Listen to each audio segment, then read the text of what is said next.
How many of you love your country? So if you love what you do. నేను నా కంట్రీని love చేస్తున్నానని చెప్పారు. ఇక్కడ థీమ్ అదే, ఓకేనా? థీమ్ ఏంటి? రైచియస్నెస్ ఎగ్జాల్ట్స్ ఎ నేషన్ కదా. నీతి దేశములను జనములను ఘనతకెక్కును అని ఉంటుంది అనమాట తెలుగులో. ఓకే, మరి ఏంటి ఆ రైచియస్నెస్ ఏంటి అన్నది ఈ 3 డేస్లో మనము నేర్చుకోబోతున్నాం. దేవుని నీతిని ఎలాగూ భూమి మీద ఈ లోకములో మనము ఏ రీతిగా మనము ఆ రైచియస్నెస్ని ఎక్సర్సైజ్ చేయాలి, ఆ నీతిని ఎలాగూ ఎక్సర్సైజ్ చేయాలన్నదే ఈ సంవత్సరం థీమ్ అనమాట. ఎందుకు ఈ థీమ్ పెట్టుంటారో ఆలోచించారా? లాస్ట్ ఇయర్ జరిగిన కొన్ని బ్యాడ్ ఇన్సిడెంట్స్, మీకు గుర్తున్న బ్యాడ్ ఇన్సిడెంట్స్ మీ మధ్యలో కానీ మీ చుట్టుపక్కల దేశాల్లో కానీ మీ కంట్రీలో కానీ జరిగినాయి గుర్తున్నాయా? ఎవరికైనా ఏమన్నా గుర్తున్నాయా? గుర్తుంటే చెప్పండి. పెద్ద పిల్లలైనా పర్వాలేదు, పేరెంట్స్ అయినా పర్వాలేదు. Manipur, okay, that was not last year, before last year, okay, but still okay. Manipur incident, okay, క్రిస్టియన్స్ని చాలా పర్సిక్యూట్ చేశారు. తర్వాత ఇంకా ఏం జరిగినాయి మన ఇండియాలో? ఏం జరిగినాయి చెప్పండి? అలా బ్యాడ్ ఇన్సిడెంట్స్ ఏం జరిగినాయి మన ఇండియాలో? చెప్పండి. ప్రవీణ్ పగడాల ఇన్సిడెంట్, ఎస్, ఒక మంచి పాస్టర్ గారిని చంపేశారు. ఇంకా ఏం జరిగినాయి మన ఇండియాలో, మన కంట్రీలో ఏమేం జరిగినాయి చెప్పాలంటే బాయ్స్ చెప్పాలి. ఏం జరిగినాయి లాస్ట్ ఇయర్ అంతట్లో మన దేశంలో కానీ మన చుట్టుపక్కల దేశాల్లో కానీ జరిగిన విపత్తులు లేకపోతే బ్యాడ్ ఇన్సిడెంట్స్ ఎవరికి గుర్తులేవా? గుర్తుంటే చెప్పండి, పర్వాలేదు. 10th క్లాస్ పిల్లలైనా, ఇంటర్మీడియట్ పిల్లలైనా, ఎవరైనా పర్వాలేదు, చిన్న పిల్లలైనా సరే. Do you remember something that bad happened somewhere in and around your places? గుర్తుందా మీకు ఏమైనా? అసలేం గుర్తు కూడా రావట్లేదా? ప్రవీణ్ పగడాల గారు, ఓకే, అది అయిపోయింది. ఇంకెవరైనా ఏం చెప్తారా? మన చుట్టుపక్కల ఇంకా జరుగుతున్నాయి కదా వార్స్ కదా, వార్స్ జరుగుతున్నాయి కదా. వార్స్ ఎక్కడెక్కడ జరిగినాయి చెప్తారా? ఎక్కడెక్కడ జరిగినాయి wars? Iran, Iraq, Israel, okay, Ukraine, Russia war కదా. ఇంకా లేటెస్ట్ వార్ ఏంటి? ఇరాన్ అండ్ కదా. మరి దానివల్ల జరిగిన నష్టం ఏంటి మనకి? లాస్ ఏంటి మనకి? అబ్బా పర్వాలేదు, ఓకే, అయితే కొంత అప్డేట్ అయ్యారు, ఓకే. మరి వెహికల్స్ నడిపే వాళ్ళకైతే డీజిల్ పెట్రోల్ ఖర్చులు కూడా పెరిగాయి, గ్యాస్ ఖర్చు పెరిగింది. ఇవన్నీ ఏంటి? బ్యాడ్సే కదా. బ్యాడా గుడ్డా ఇవన్నీ? బ్యాడ్ సైన్సా గుడ్ సైన్సా కదా. మరి మన ఇండియా మీద కూడా చాలా బ్యాడ్ ఇన్ఫ్లుయెన్స్ పడింది. మరి ఏం చేయాలి దీని కొరకు? ఏం చేస్తే బాగుంటుందని? ఎంతమంది నిజంగా ఇలాంటి బ్యాడ్ సిచ్యువేషన్స్ వచ్చినప్పుడు నిజంగా ప్రేయర్ చేశారు ఇండియా కొరకు చెప్పండి? ఎంతమంది ప్రేయర్ చేశారు? ఒక్కళ్ళు కూడా ప్రేయర్ చేయలేదు. అందుకే మీరెవ్వరూ ప్రేయర్ చేయలేదనే ఏం చేశారో తెలుసా? మరి ఇలాంటి బుక్స్ పెట్టి ఇండియా కొరకు pray for your country because you need to be righteous to make your country righteous కదా. మరి టుడేస్ చిల్డ్రన్ ఆర్ టుమారోస్. ఎవరినన్నా ఒకళ్ళన్నా ఆన్సర్ చేశారు, వెరీ గుడ్. క్లాప్ చేయండి అన్న, క్లాప్ చేయండి. Okay, today's children are tomorrow's. చెప్పాలి మీరు అందరు చిల్డ్రనేనా? మరి మీరు అందరూ ఏమవుతారు? పెద్దోళ్ళు. మేము మీలాగే చిన్నప్పటి నుంచి ఇలా VBSలకి వెళ్ళి అలా యూత్ మీటింగ్స్కి వెళ్ళి అలా చర్చికి వెళ్ళి అలా ఇప్పుడు చర్చ్లోకి వచ్చేసాం కదా. మేమందరం పెద్ద సిటిజన్స్ అయిపోయాం. మీరు కూడా ఏమవ్వాలి?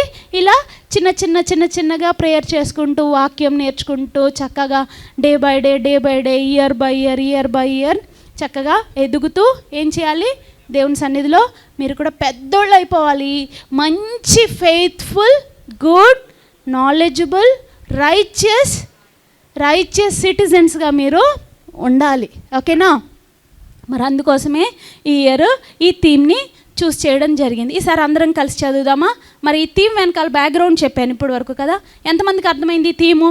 గడగడ ఎవరన్నా ఒక్కళ్ళు వచ్చి టక్మని ఇండియన్ ప్లెడ్జ్ టక చెప్పగలగాలి. ఇంగ్లీష్లో కానీ తెలుగులో కానీ. ఎవరు చెప్తారు? India is my country. All Indians are my brothers and sisters. I love my country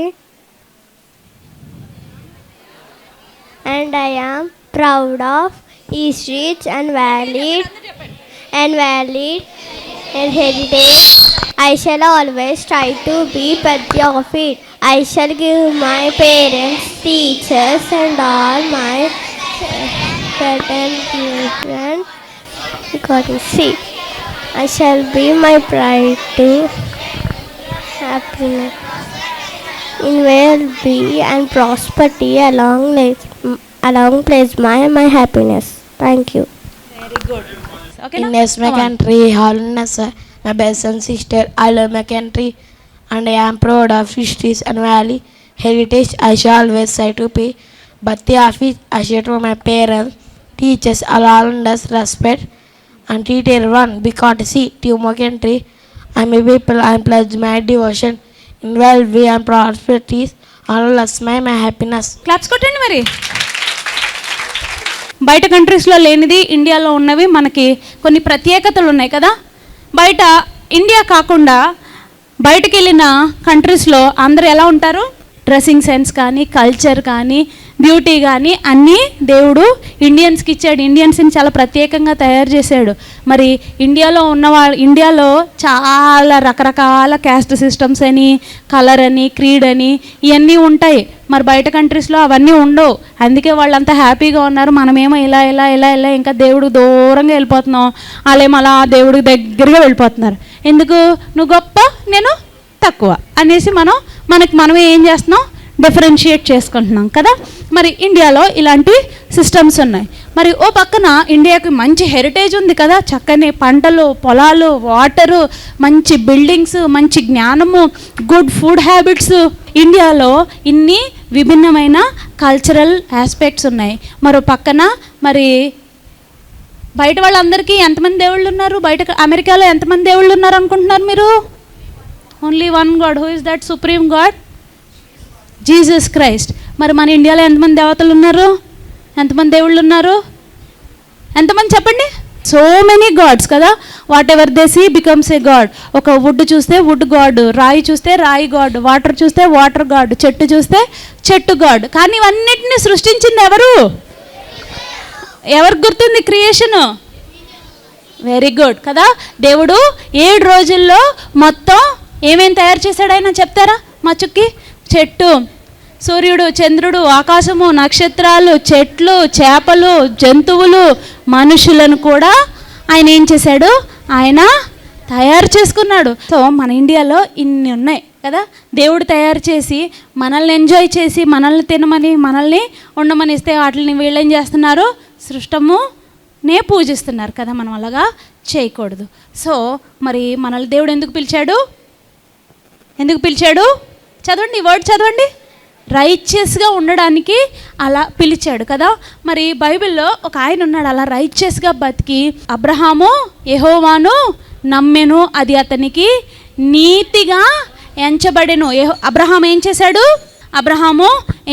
Abraham అంట ఏం చేసుకునేవాడు తెలుసా? అబ్రహాం కూడా స్టోన్స్ ఉంటాయి కదా, స్టోన్స్ని చక్కగా మంచి మంచి విగ్రహాలుగా తయారు చేసేవాడంట. అతడు కల్దీయుల దేశంలో ఉండేవాడు. అతని పని ఏంటనుకుంటున్నారు? విగ్రహాలు చేయడం, విగ్రహాలు అమ్మడం. ఎందుకు? విగ్రహారాధన చేసుకోవడానికి, విగ్రహాలని అమ్మడానికి, ఇచ్చేయడానికి అనమాట. కానీ ఇన్ని విగ్రహాలు చేస్తున్నాడు. కానీ అతని మనసులో ఒక ఆలోచన వచ్చిందంట. నేను ఇన్ని విగ్రహాలు చేస్తున్నాను కానీ అసలు నిజమైన దేవుడు ఎవరో తెలుసుకోవాలి అని ఒక థాట్ వచ్చిందంట. మీరు ఎప్పుడన్నా అలా ఆలోచించారా? ఎప్పుడన్నా అసలు నేను పడుకున్న ఈ బెడ్ ఎవరు క్రియేట్ చేశారు, పైన చూస్తే ఆకాశం ఎవరు క్రియేట్ చేశారు అని ఎప్పుడన్నా ఆలోచించారా? అసలు ఈ ఉన్న పొలంగా ఈ బెడ్ పడిపోతే నేను ఎక్కడ పడిపోతానని ఎప్పుడన్నా ఆలోచించారా?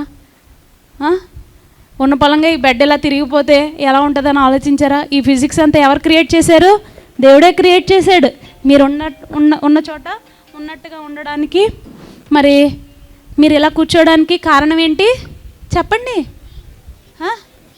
జీసస్. దాని వెనకాల ఫిజిక్స్ మీరు చెప్పాలమ్మా ఏంటి?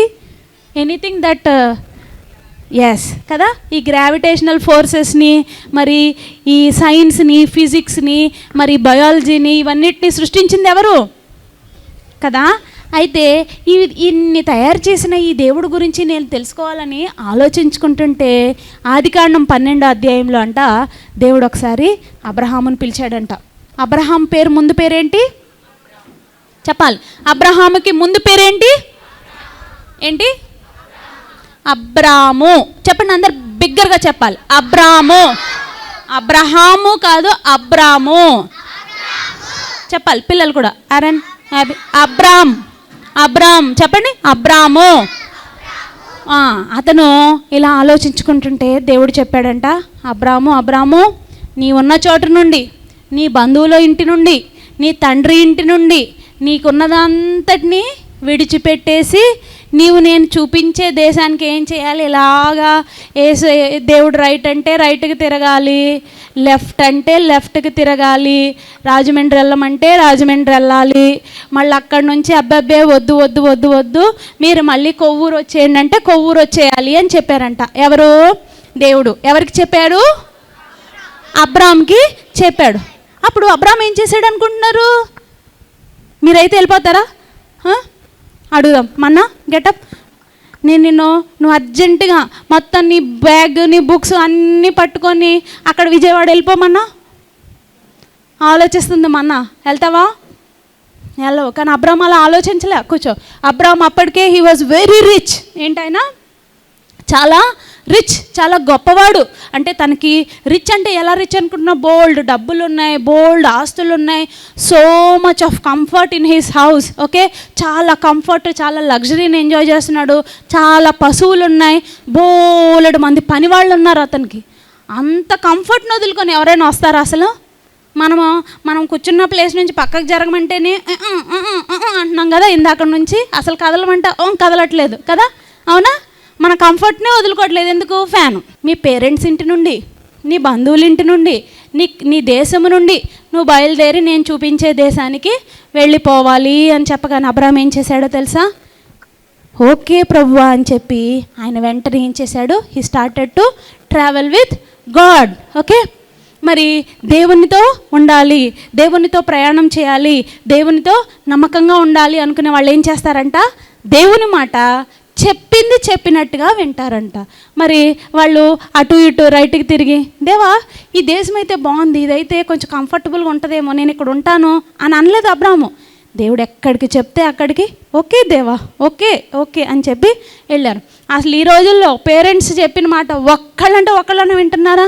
ఒక్కళ్ళంటే ఒక్కళ్ళు కూడా వినట్లే. కూర్చో అనగానే నేను నిలబడతాను, వాటర్ తాగు అంటే నేను తాగను, తిను అంటే నేను తిన్ను, లేనానా నిద్రపోతున్నావు కదా లేనానా అంటే నేను అప్పుడు ఇంకా నిద్ర వస్తుంది. చెప్తున్నామా ఇవన్నీ రీజన్స్? చెప్పట్లేదా?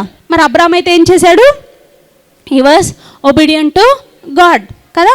తన కంఫర్ట్స్, తన హ్యాపీనెస్, తన మరి చుట్టాలు, బంధువులు అందరినీ విడిచేసి ఏం చేశాడు? దేవుడు చూపించే దేశానికి తీసుకువెళ్ళిన తర్వాత మరి అబ్రామ్కి ఒక కన్ఫ్యూజన్ ఉంటుంది కదా, అసలు ఈ దేవుడు నన్ను ఎక్కడ తీసుకెళ్తున్నాడు, నాతో ఏం అనుకుంటున్నాడు. సో ఆ టైంలో దేవుడు అబ్రామ్కి ఎవరు లేరు, ఇంకా పిల్లలు లేరు. Okay, he's already 75 years old, ఆయనకి పిల్లలు లేరు. అయితే దేవుడు ఏం చేశాడంట? ఒకరోజు అబ్రామ్ బయటికి పిలిచాడంట. బయటికి పిలిచి అబ్రాము పైన ఆకాశం చూడు అన్నాడంట. పైన ఆకాశంలో ఏముంటాయి? ఈవినింగ్ టైము ఏముంటాయి? ఇంకా మూన్ ఉంటాయి కదా. ఈవినింగ్ టైం ఏముంటాయి? స్టార్స్ అండ్ మూన్ ఉంటాయి కదా. ఆకాశ నక్షత్రాలని చూడు అబ్రాము, నీ సంతానాన్ని అంతకంటే ఎక్కువగా నేను విస్తరింపచేస్తానన్నాడంట. తర్వాత ఇంకా కొంచెం బయటికి తీసుకొచ్చి నీ కాలు కింద ఏముంది అబ్రాము అని అడిగితే నా కాలు కింద ఇసుకుంది దేవా అన్నాడంట. అప్పుడు ఇసుకుంటే ఇసుకని లెక్క పెడతావా అన్నాడు. అమ్మ నేను లెక్క పెట్టలేను. మీరు ఎవరైనా శాండ్ని లెక్క పెడతారా? లెక్క పెట్టగలరా శాండ్ని? అంతకంటే ఎక్కువ మందిని చేస్తాను మీ పిల్లలందరినీ, కాబట్టి నువ్వేమి వరి అవ్వద్దు అబ్రాహం అని చెప్పాడంట. ఓకే ప్రభువా అన్నాడంట. కానీ అబ్రాహము ఏం చేశాడు? జస్ట్ బ్లైండ్గా, అసలు ఏ హోప్ లేదు, కానీ ఏం చేశాడు? దేవునిగా నమ్మాడు. అది అతనికి నీతిగా ఎంచబడింది. మరి తను ఏం చేస్తానన్నాడు? నిన్ను పాలు తేనెలు ప్రవహించే దేశానికి నేను తీసుకెళ్తానని దేవుడు ప్రమాణం చేశాడు. చేసిన రీతిగా దేవుడు నడిపిస్తాడా లేదా? నడిపించాడు. తర్వాత ఏం చేశాడు? అబ్రామ్కి 75 yearsలో ప్రామిస్ చేశాడు. 100 yearsకి ఎవరిని ఇచ్చాడు? ఇస్సాకునిచ్చాడు కదా. ఇస్సాకునిచ్చిన తర్వాత ఇస్సాకుకి ఎంతమంది బిడ్డలు? ఇద్దరు. ఎవరి పేరు ఎవరు చెప్తారా? చెప్పాలి. ఇస్సాకుకి ఎంతమంది పిల్లలు? 2 sons, 2 sons. ఎవరు వాళ్ళిద్దరు? ఏసావు, యాకోబు కదా. యాకోబుకి ఎంతమంది పిల్లలు? 12 మంది పిల్లలు. 12 మందిలో మోస్ట్ ఇన్ఫ్లుయెన్షియల్ సన్ ఎవరు చెప్తారా? లాస్ట్ ఇయర్ మనం నేర్చుకున్నాం. ఎవరు కదా. ఈరోజు సెకండ్ స్టోరీ ఏంటి మనం చూడబోతుంది? ఫస్ట్ స్టోరీ ఏం చూసాం మనం? అబ్రహాం గురించి చూసాం. అబ్రహాం ఏం చేశాడు? యెహోవాను నమ్మాడు, అది అతనికి నీతిగా ఎంచబడింది, అతను ఘనపరచబడ్డాడు. అతని సంతానముగానే ఇశ్రాయేల్ తర్వాత మనమందరము యెహోవా యందు నమ్మకం ఉంచిన మనమందరము కూడా ఆయన సంతానంలోకి మనము చేర్చబడ్డాము. మరి రెండో అతను ఎవరో? అబ్రహాము సంతానంలో నుండి వచ్చిన వాడే యోసేపు. మరి యోసేపులో ఉన్న ప్రత్యేకత ఏంటి? యాకోబుకి ఎంతమంది పిల్లలు? 12 చిల్డ్రన్ కదా.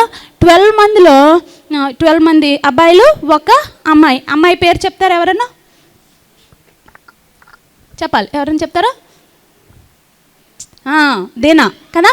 సరే, ఈ 12 మందిలో యాకోబుకి మరి యోసేపు అంటే చాలా ఎక్కువ ఇష్టం అంట. ఎందుకు ఇష్టం అంటే మరి చాలా చక్కగా ఉండేవాడు. తర్వాత తనకి ఇష్టమైన భార్య అయినా మరి ఎవరు? రాహేలుకి పుట్టిన బిడ్డ కదా. సో అలాగా మరి తను ఏం చేశాడు? మిగిలిన వారందరికంటేనూ యోసేపుకి మంచి కలర్ఫుల్ అంగి ఒకటి కుట్టించాడంట. ఎవరు? యాకోబు. కుట్టిస్తే అక్కడ యోసేపు వాళ్ళ బ్రదర్స్ అందరూ యోసేపుని చూసి అలాగే చాలా జలసీగా ఫీల్ అయ్యి అన్నారంట, అబ్బే అసలు వీడిని మనం ఏదో ఒకటి అనుకున్నారంట. ఈ లోపల యోసేపుకి ఏమొచ్చినాయి అంట? 2 సూపర్ కళలు వచ్చినాయి. ఏంటా కళలు? ఒక కళ ఏంటి? సూర్యుడు, చంద్రుడు, నక్షత్రాలు ఏం చేస్తున్నాయంట? మోకరించి నమస్కారం చేస్తున్నాయి. మరి రెండోది ఏంటి? 11 పనులు ఒక పనకు ఏం చేస్తున్నాయంట? నమస్కారం చేస్తున్నాయంట. ఈ 2 కళలు వెళ్ళి ఎవరికి చెప్పాడు? అన్నలందరికీ చెప్పాడు. అన్నలందరికీ చెప్తే నీకు మేమందరం నమస్కారం చేయాలనుకుని ఇవన్నీ వాళ్ళ మనసులో కోపం పెట్టుకొని ఓ రోజు వాళ్ళ నాన్నగారు యాకోబు ఏం చేశాడంటే, నాన్న అన్నయ్యలు అందరూ అక్కడ పొలంలో పని చేస్తున్నారు, వాళ్ళు ఏం చేస్తున్నారో చూసి వాళ్ళకు కొంచెం లంచ్ ఇచ్చేసారు అమ్మ యోసేపు అని చెప్తే, యోసేపు పాపం తెలియదు కదా, చక్కగా ఈ కలర్ఫుల్ అంగి వేసుకొని బయలుదేరి ఏం చేశాడు? వెళ్ళాడు. ఎవరి దగ్గరికి? అన్నల దగ్గరికి వెళ్ళాడు. సో అన్నలు ఏం చేశారు? బాగా కొట్టేశారు కదా. నిన్ను డాడీ ఎక్కువ ప్రేమిస్తున్నాడు కదా, నువ్వు అసలు చచ్చిపోయావని చెప్తామని చెప్పేసి ఆయన ఏం చేశారు? మొత్తం బాగా కొట్టేసి ఈజిప్షియన్స్కి ఒక స్లేవ్గా అమ్మేశారు కదా. అలాగా యోసేపు ఎక్కడికి వెళ్ళిపోయాడు? ఈజిప్టులోకి వెళ్ళిపోయాడు. మరి దేవుడు నమ్మకంగా ఉన్న వాళ్ళని విడిచిపెడతాడా దేవుడు? మరి యోసేపు ఏం చేసేవాడు? అక్కడికి వెళ్ళినా కూడా ఎవ్రీడే కదా మోకాళ్ళేసి ప్రార్థన చేసుకుంటూ దేవుని మీద ఆధారపడ్డాడు. ఎవరి మీద ఆధారపడ్డాడు? మనకి శ్రమ కలిగినా కష్టం కలిగినా మనకి కన్ఫ్యూజన్ స్టేట్లో ఉన్న మనల్ని అందరూ కొన్నిసార్లు ఫ్రెండ్స్ అందరూ మనతో జట్పీస్ కొట్టేస్తారు. ఎందుకు? మనం అన్నీ తొంటరి పనులు చేస్తాం కాబట్టి. నాకు అందరూ జట్పీస్ కొట్టేశారని చెప్తారు కదా, అప్పుడు ఏం చేయాలని చెప్తాను నేను? ఆమీన్ చేసుకోవాలి, ప్రేయర్ చేసుకోవాలి కదా. మనము ఫ్రెండ్స్ విడిచిపెట్టారని కాదు, మనం ఏం చేయాలి? నమ్మకంగా ఉండాలి. మనకి ఏ శ్రమ వచ్చినా, ఏ కష్టం వచ్చినా, నష్టం వచ్చినా, సంతోషం కలిగినా, ఏ పరిస్థితులైనా మనం ఎవరి మీద ఆధారపడాలి? ఏ పరిస్థితులైనా మనం దేవుని మీద ఆధారపడాలి. అబ్రహాంలాగా ఏం చేయాలి? ఫెయిత్ఫుల్గా ఉండాలి. దేవుడు ఎక్కడికి పిలిస్తే అక్కడికి, దేవుడు ఎటు నడిపిస్తే అటు వెళ్ళటానికి మనం ఇష్టపడాలి. యోసేపు ఏం చేశాడు? మరి వాళ్ళ అన్నలందరూ కొట్టేసి అతన్ని ఐగుప్తీలకి అమ్మేస్తే అక్కడ ఏం చేశాడు? ఐగుప్తులో పోతిఫర్ ఇంట్లో మరి గృహ నిర్వాహకుడుగా ఉన్నాడు అనమాట. ఇల్లంతటికి నమ్మకమైన మేనేజర్గా ఉన్నాడు. అక్కడి నుండి ఏమయ్యాడో తెలుసా? యోసేపు ఏమయ్యాడు? ప్రైమ్ మినిస్టర్ అయ్యాడు. ఎలా అయ్యాడు ప్రైమ్ మినిస్టరు? ఊరికే తన తెలివితేటలతో ప్రైమ్ మినిస్టర్ అయిపోతారు ఎవరైనా? దేవుడు ఎన్నుకున్నాక తనేమయ్యాడు? మరి చక్కని లీడర్గా తను తయారయ్యి మరి ఏమయ్యాడు? ఐగుప్తు దేశానికి మరి ఎంతో ప్రాముఖ్యమైన పదవిని తను చేపట్టాడు. కష్టకాలంలో ఆ దేశంలో ఉన్న వారందరినీ ఆయన పోషించాడు. అంతేకాదు, ఓకే, ఇప్పుడు ట్విస్ట్ ఏం జరిగింది? వీళ్ళ అన్నలందరూ చిన్నప్పుడు యోసేపుని కొట్టేసి అమ్మేశారు కదా. ఇప్పుడు ఈ అన్నలు ఉన్న చోట ఏమొచ్చేసిందంట? బాగా కరువు వచ్చేసింది. No food to eat, water కూడా లేవు తాగడానికి. ఇప్పుడు ఈ అన్నలందరూ ఏం చేశారు? పక్క కంట్రీ అయినా ఈజిప్ట్కి వస్తున్నారు. ఎందుకు? ఫుడ్ కావాలి, మాకు కొంచెం ఫుడ్ ఇవ్వండి అని కొనుక్కోవడానికి వస్తున్నారనమాట. అప్పుడు యోసేపు ఏం చేశాడో తెలుసా? వాళ్ళని గుర్తుపట్టి అన్నాడు, మీరు అన్నయ్యలు మీరు చిన్నప్పుడు నన్ను బాగా కొట్టేసి నన్ను అమ్మేశారు కదా ఈజిప్ట్కి. ఆ యోసేపు నేను ఇంకా బతికే ఉన్నాను. మీరేం బాధపడకండి, నేను మీ మీద కోపం ఏం పెట్టుకోవట్లేదు. జస్ట్ మిమ్మల్ని పోషించడానికి దేవుడు నన్ను ముందుగా పంపించాడు అని చెప్తున్నాడు. ఏం చెప్తున్నాడు? మీరు ఎవరన్నా అలా చెప్తారా? రారా నువ్వు బాగా వచ్చావు, నువ్వు కరెక్ట్గా నా చేతికి దొరికావు, నీకు ఫుడ్ పెట్టిన ఏం పెట్టను, పద నువ్వు మా కంట్రీలోకి ఎందుకు వచ్చావు, రండి జైల్లో వేసేస్తామంటారు కదా. మరి కన్నుకి కన్ను, కాలుకు కాలు చేయకూడదు. మనం ఏం చేయాలి? కీడు చేత జయించకూడదు, కానీ మేలు చేత జయించాలి. మరి యోసేపు అదే చేశాడు. ఏం చేశాడు? ఓకే, జస్ట్ మీకంటే కొన్ని సంవత్సరాల ముందు వచ్చేసాను, జస్ట్ మీకు ఫుడ్ ప్రిపేర్ చేయడానికి వచ్చాను అన్నయ్య, కాబట్టి మీరేం చేస్తారు, నాన్నగారిని కూడా తీసుకొచ్చేయండి, మనం అందరం కలిసి హ్యాపీగా ఉందామని చెప్పి గోషేన్ అనే ప్లేస్లో వాళ్ళందరికీ కావలసినంత, అన్నలందరికీ కావలసినంత ఫుడ్ ఇచ్చి, అన్నలందరినీ క్షమించి ప్రేమించి వాళ్ళు మళ్ళీ చేర్చుకున్నాడు. మరి మనం ఎలా ఉండాలి? ఫెయిత్ఫుల్ సర్వెంట్స్గా ఉండాలి. రెండవది ఎలా ఉండాలి? ఒబీడియంట్గా ఉండాలి. మరి యోసేపు లాగా ఫర్గివింగ్గా ఉండాలి, ప్రేమించాలి కదా. ప్రేమ, దయ, క్షమాపణ కలిగి మనము ఉండాలి. మరి ఒక కంట్రీలో ఉండాలి అంటే ఇవన్నీ అవసరం కదా. మరి ఒక సొసైటీలో మనం ఉండాలంటే కొంచెం సోషల్ రెస్పాన్సిబిలిటీ ఉండాలి కదా. మన నైబర్స్ని ప్రేమించాలి, వాళ్ళు మనకి బ్యాడ్ చేసినా సరే తిరిగి వాళ్ళు మన ఇంట్లో చెత్త వేసారనుకోండి, మనం తీసుకెళ్ళి నీళ్ళు వేసేయకూడదు, పోనీలే అని మనం ఏం చేయాలి, తుడిచేసుకుంటే పోతుంది కదా. మెయిన్ నైబర్స్తో గొడవలు ఎక్కడ వస్తాయి? ఆ తుక్కు దగ్గర, ఆ వాటర్ దగ్గర, లేకపోతే ఏళ్ళు చెప్పులు వాళ్ళ ఇంట్లోకి వెళ్ళినాయి అని ఇలాంటి చోట్ల వస్తాయి కదా మెయిన్ గొడవలన్నీ. అప్పుడు ఏం చేయాలి? మనం వాటిని మర్చిపోవాలి. మన పక్కన వాళ్ళని, మన ఫ్రెండ్స్ని, మన అన్యుల్ని మనం ఏం చేయాలి? ప్రేమించాలి. మరి యోసేపు ఏం చేశాడు? వాళ్ళ అన్నల్ని ప్రేమించాడు కదా. ప్రేమ కలిగిన, క్షమ కలిగిన సహోదరుడిగా తాను ఉన్నాడనమాట. సో మీరు కూడా అలా ఉంటారా? మరి ఉంటారా? ఈరోజు 2 లెసన్స్ చూసాం మనం. ఏంటి? 1, అబ్రహాం నుంచి మనం ఏం నేర్చుకున్నాము? దేవుడు ఈ దేశంలో మిమ్మల్ని ఏ పరిస్థితి గుండా నడిపించినా దేవునిని విడిచిపెట్టకూడదు. దేవుడు ఎటు మిమ్మల్ని నడిపిస్తే అటు మీరు వెళ్ళాలి. Okay, first thing. Second thing, యోసేపుకు శ్రమ కలిగింది, శోధన కలిగింది, అన్నల ద్వారా ఎంతో కష్టపడ్డాడు. స్టిల్ ఏం చేశాడు? దేవుని ఎదుట నమ్మకంగా ఉన్నాడు. తన నమ్మకత్వాన్ని బట్టి తనేమయ్యాడు? గోతిలో నుండి సింహాసనం వరకు ఎదిగాడు కదా. అన్నలు ఏం చేశారు? ఒక గొయ్యి తవ్వి అందులో పడేశారు. అక్కడ నుంచి స్లేవ్స్ తీసుకొని స్లేవరీకి వెళ్ళిపోయాడు. అక్కడ నుంచి ఏమయ్యాడు? జైలుకి వెళ్ళాడు. జైలు నుండి ఫరోకి చాలా ఇష్టమైన లీడర్గా తయారైపోయాడు. ఫరోకి యోసేపు అంటే ఎంతో ఇష్టం. యోసేపు మీద చాలా నమ్మకం వచ్చేసింది అప్పుడున్న ఫరో రాజుకి. నువ్వు ఏం చేయాలనుకుంటే అది చెయ్యి అని యోసేపుకి అన్ని పవర్స్ ఇచ్చేశాడు ఫరో. అటువంటి స్థానంకి ఎలా ఎదిగాడు తను? కేవలం ప్రేయర్, పేషెన్స్ అండ్ పర్సివరెన్స్. మనం కూడా ఫర్గివ్నెస్ కదా. మరి తన అన్నల పట్ల తను అటువంటి ఫర్గివ్నెస్ కలిగి ఉన్నాడు. మరి మనము కూడా అలాగే ఉండాలి. మరి ఈ 2 లెసన్స్ నుంచి ఈరోజు మనం నేర్చుకున్నది ఏంటి? Righteousness and faithfulness. చెప్పండి. Abraham was righteous and faithful. రెండవది, సెకండ్, జోసెఫ్ కదా. Joseph was loving, kind and forgiving కదా. మరి క్వాలిటీస్ మనం మర్చిపోకూడదు. దీని గురించిన కంఠత వాక్యాలు మరి అందరూ నేర్చుకోవాలి. కంఠత వాక్యాలు ఎవరు ఎక్కువ నేర్చుకుంటే ఈసారి ఇంకా మంచి సర్ప్రైజింగ్ గిఫ్ట్స్ ఉన్నాయి. ఓకేనా? ఫస్ట్ డే అబ్రహాం గురించిన కంఠత వాక్యము మనము నేర్చుకుందాము. మరి థీమ్ మెమరీ వర్స్ నేర్చుకుందాము. అందరూ మీ రైట్ హ్యాండ్ చూపించండి పైకి, పైకి అందరూ అందరూ అందరూ అందరూ. ఓకే, సామెతలు 14:34. సామెతలు 14:34. Proverbs chapter 14 verse 34. నీతి జనములు ఘనతకెక్కుటకు కారణము. ఓకే, మళ్ళీ చెప్పాలి, లౌడ్గా చెప్పాలి. సామెతలు 14:34. నీతి జనములు చెప్పండి గట్టిగా. జనములు ఘనతకెక్కుటకు కారణము. Second one very easy. Okay, నేనేం చెప్తున్నాను అది గట్టిగా నేను చేస్తున్న యాక్షన్తో సహా చేస్తే మీకు వాక్యం గుర్తుంటుంది, క్లియర్గా గుర్తుంటుంది. రోమా 12:21. రోమా 12:21. మీ లెఫ్ట్ హ్యాండ్ అందరు ఇలా రేస్ చేయండి. లెఫ్ట్ హ్యాండ్ రేస్ చేయండి. Left hand raise your left hand. Okay, jam పెడదాం ఇప్పుడు. ఓకే, ఇదేంటిది? ఈ బ్రెడ్ స్లైస్ ఏంటి? రోమా 12:21. జామా కెచప్పా ఏదో మీకు నచ్చింది రాయండి. ఓకే, మీకు నచ్చింది అప్లై చేసుకోండి. ఓకే, కీడు చేత జయింపబడక మేలు చేత కీడును జయించుము.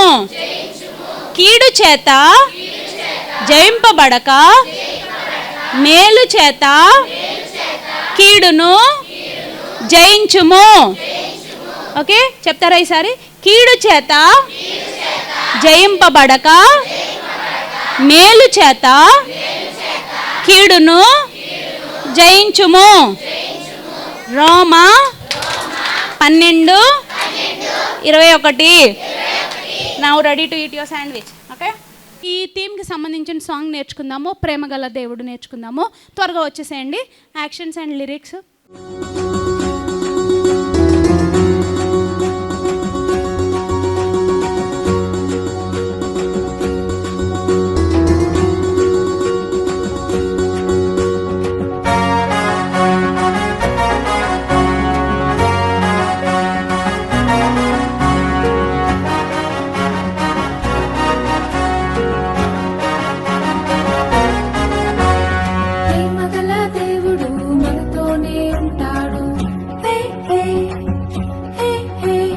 ప్రతిరోజు చేతులు పట్టి నడిపిస్తాడు. ప్రేమగల దేవుడు మనతోనే ఉంటాడు. ప్రతిరోజు చేతులు పట్టి నడిపిస్తాడు.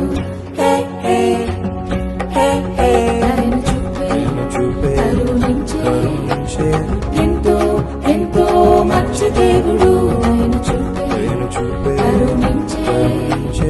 ఎంతో ఎంతో మంచి దేవుడు.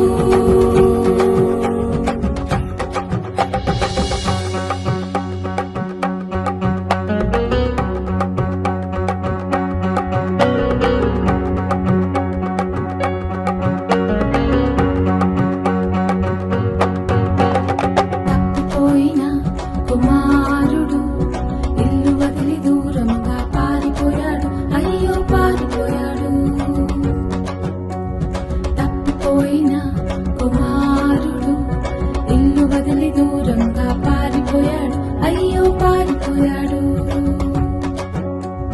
ఫ్రెండ్సేనా లోకమని అనుకున్నాడు, కానీ మోసపోయాడు. అయ్యో మోసపోయాడు.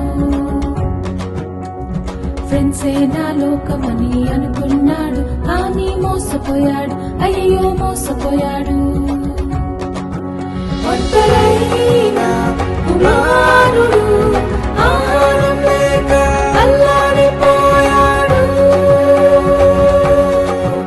ఒంటరైన కుమారుడు ఆహారం లేక అల్లాడిపోయాడు. ప్రేమగల దేవుడు మనతోనే ఉంటాడు. ప్రతిరోజు చేతులు పట్టి నడిపిస్తాడు.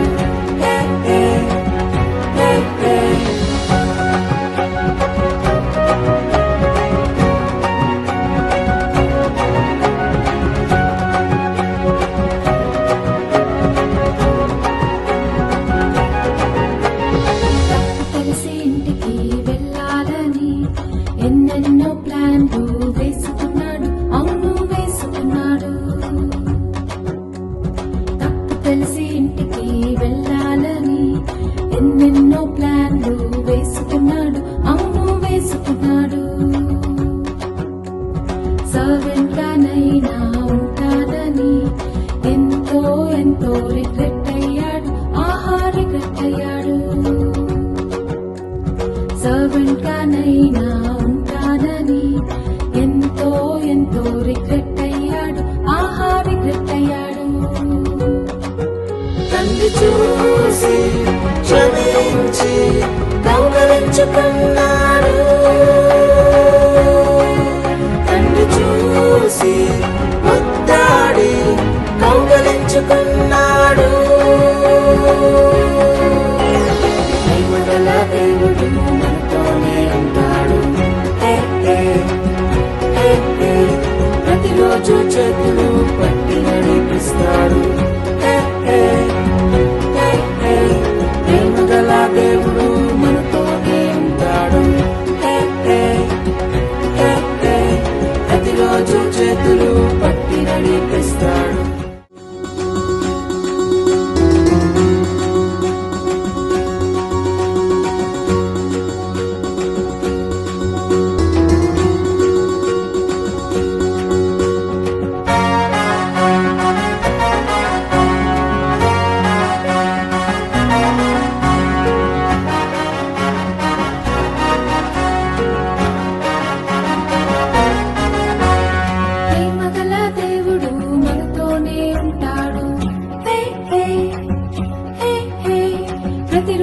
చేతులు పట్టి నడిపిస్తాడు.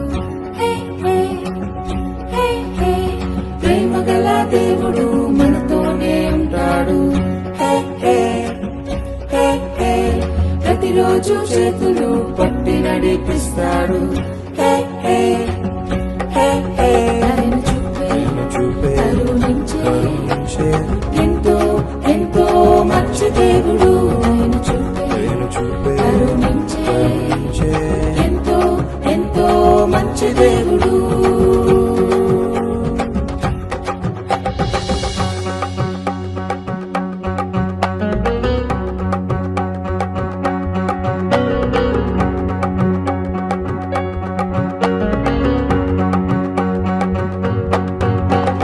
తప్పిపోయిన కుమారుడు ఇల్లు వదిలి దూరంగా పారిపోయాడు. అయ్యో పారిపోయాడు. తప్పిపోయిన కుమారుడు ఇల్లు వదిలి దూరంగా పారిపోయాడు. అయ్యో పారిపోయాడు. ఫ్రెండ్సే నా లోకమని అనుకున్నాడు, కానీ మోసపోయాడు. అయ్యో మోసపోయాడు. ఫ్రెండ్సే నా లోకమని అనుకున్నాడు, కానీ మోసపోయాడు. అయ్యో మోసపోయాడు.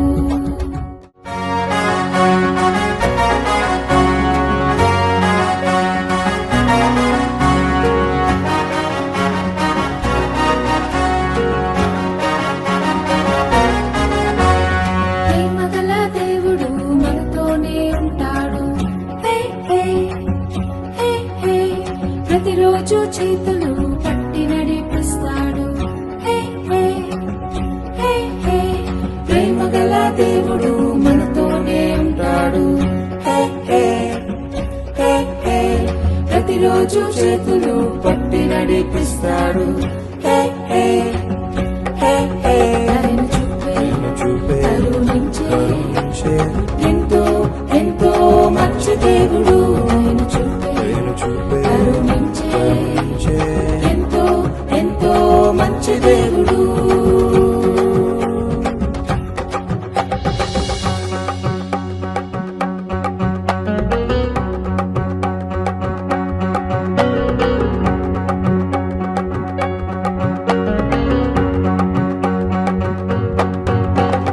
తప్పిపోయిన కుమారుడు ఇల్లు వదిలి దూరంగా పారిపోయాడు. అయ్యో పారిపోయాడు. తప్పిపోయిన కుమారుడు ఇల్లు వదిలి దూరంగా పారిపోయాడు. అయ్యో పారిపోయాడు. ఫ్రెండ్సే నా లోకమని అనుకున్నాడు, కానీ మోసపోయాడు. అయ్యో మోసపోయాడు. ఫ్రెండ్సే నా లోకమని అనుకున్నాడు, కానీ మోసపోయాడు. అయ్యో మోసపోయాడు. ఒంటరైన కుమారుడు ఆహారం లేక అల్లాడిపోయాడు. ఒంటరైన కుమారుడు ఆహారం లేక అల్లాడిపోయాడు. ప్రేమగల దేవుడు మనతోనే ఉంటాడు. హే హే హే హే ప్రతిరోజు చేతులు పట్టి నడిపిస్తాడు. హే హే హే హే